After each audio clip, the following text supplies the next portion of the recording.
kalau kita lihat, Mas Gibran kan dari wali kota. Tiba-tiba melejit ke atas menggunakan partai lain, bukan di partainya. Kalau di partainya mungkin orang masih bisa manggut-manggut kan, tapi kan tiba-tiba partai lain. Logika Anda kan berkata, apa kontribusi dia ke partai lain? Sementara kader partai lain sudah ada yang antri.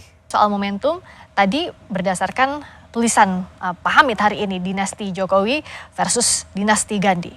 Tapi saya ingat juga tulisannya Pak Hamid, pilih siapa? Antara Susi Susanti atau Gibran Rakabuming Raka. Kalau dikaitkan dengan momentum, bagaimana memaknai ini? Sederhana.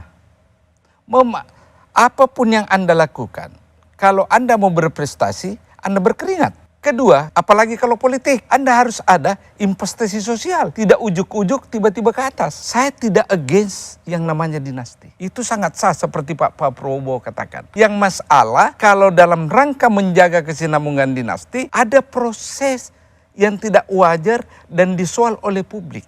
Kalau dengan kondisi saat ini, Pak Jokowi tanpa PDI Perjuangan, bagaimana? Masih sisa 1 tahun pemerintahan lagi, Pak Hamid. Kalau PDIP itu balik badan mendukung pemerintahan yang ada sekarang. Emangnya partai lain yang sekarang berkerumung dan mengklaim akan mendukung Pak Jokowi itu tidak pada lari? Bagaimana Pak Hamid melihat loyalitas partai-partai di sekitar Pak Jokowi? Look, ada 2 partai besar yang mendukung Pak Prabowo, Golkar dan PAN. Dua-duanya awalnya memiliki calon kan menjadi wapres. Pak Erik dicalonkan oleh PAN, Pak Erlangga dicalonkan Partai Golkar. Dan dua-duanya kan tidak dapat. Jadi apa yang terjadi? Dua-dua tidak dapat posisi menjadi orang tertinggi di negeri kita. Lantas yang diharapkan kalau koalisinya menang adalah menteri kan. Menteri ditentukan oleh jumlah perolehan suara pemilu kan, legislatif. Mereka akan berkampanye hanya untuk kepentingan legislatif dalam rangka memperoleh suara terbanyak sehingga perolehan suara di kabinetnya juga tinggi.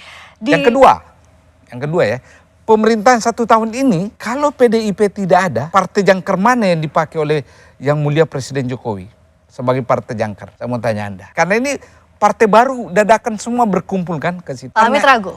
Ya, ragu bahwa mereka akan mati-matian mendukung sisa pemerintahan yang ada. Anything can happen dalam 1 tahun. Mungkin tidak ada proses yang mengerikan bagi politisi yakni impeachment. Bagaimana dengan program? Kan butuh dukungan parlemen. Kalau Anda lihat komposisi kan, kalau gabung misalnya PDIP pendukungnya Ganjar, gabung dengan partai pendukungnya Anies, itu 56 suara loh, 56%. Harus ada upaya rekonsiliasi cepatnya antara dinasti Jokowi dengan Ibu Mega. Kalau tidak susah kondusifnya 1 tahun sisa pemerintahan Pak Jokowi. Persis. Kalau tidak payah ini, payah. Kamu menjalankan program. Program besar masih banyak loh. IKN. Ya, itu